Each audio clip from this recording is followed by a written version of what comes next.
Do you notice the world falling apart? Are you tired of the lies and deception? If so, then welcome to my channel, where we expose the lies and uncover the truth, helping you get ready for what's coming in the world and helping you get prepared now. Welcome to All Day, Everyday Preparedness.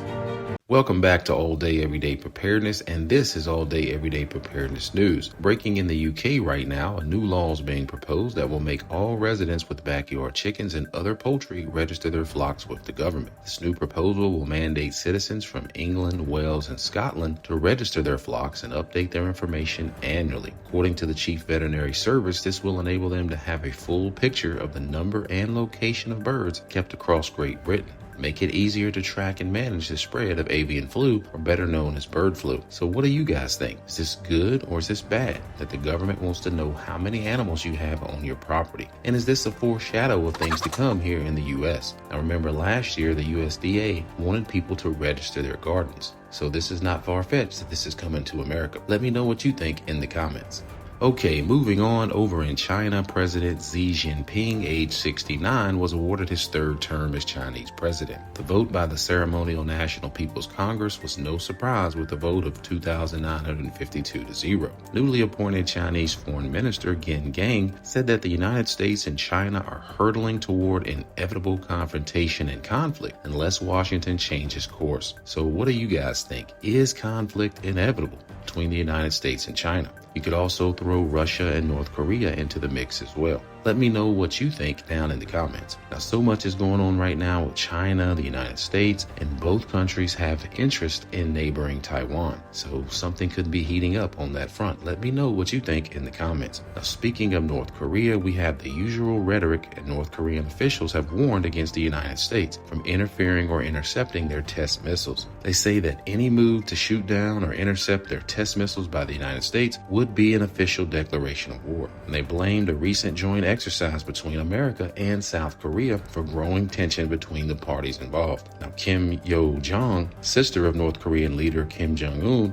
stated that North Korea would be firing even more missiles into the Pacific Ocean. So what do you guys think? Is this conflict inevitable with China? Is this conflict inevitable with North Korea and Russia? Is this something to worry about, or is this nothing more than posturing and jockeying for position? Okay, moving on to issues closer to home, the 15-minute city idea is alive and well here in America. Former President Donald Trump recently remarked about something similar happening here in America. Almost 1/3 of the land mass of the United States is owned by the federal government, with just a very, very small portion of that land, just a fraction, 1/2 of 1%. Would you believe that? We should hold a contest to charter up to 10 new cities and award them to the best proposals for development. In other words, we'll actually build new cities in our country again.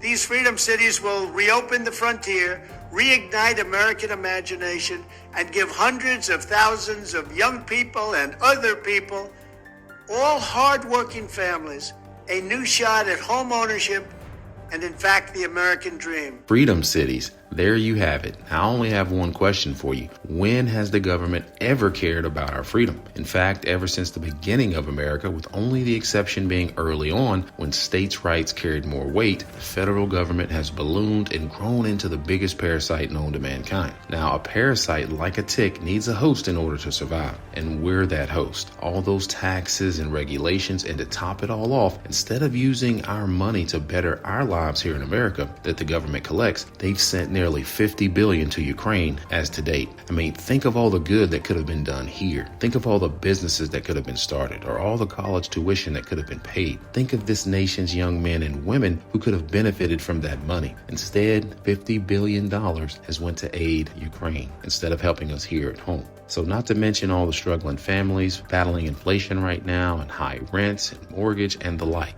So in my opinion, you stay away from any so-called freedom cities, guys. If this government says freedom, then you can expect the exact opposite. But I want to know what you guys think. Okay, our final story is the recent trend of all these train derailments happening here in the United States. 2 in Ohio, 1 in West Virginia, 1 in Alabama, 1 in California, and 1 in Florida. And that's just all that I grabbed for just this story. Now, according to the official narrative, or the official government narrative, there are about 1,000 train derailments each year. But actually, the majority of those supposedly happen in the rail yards, not like the big debacle that happened in East Palestine, Ohio.